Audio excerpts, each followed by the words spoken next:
Hey guys, in this video, we're going to take a look at how you can enable or disable watermark for camera photos on the Samsung Galaxy S23 series. First, tap on the home button to return back to the home screen. And from the home screen, open up the camera app. Then tap on the settings icon at the top corner.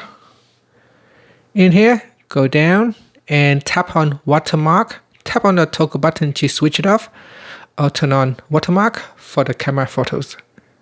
Now tap on the left hand side panel and you can choose how to display the watermark. So by default, it is set to display the model name.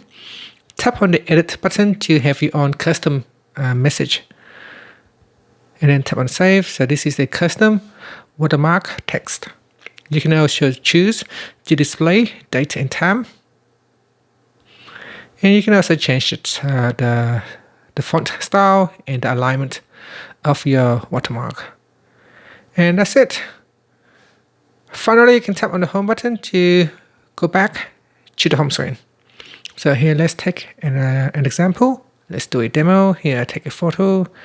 And if I open up the photos, there is a watermark or a timestamp at the bottom here in the picture. And that's it. Thank you for watching this video. Please subscribe to my channel for more videos.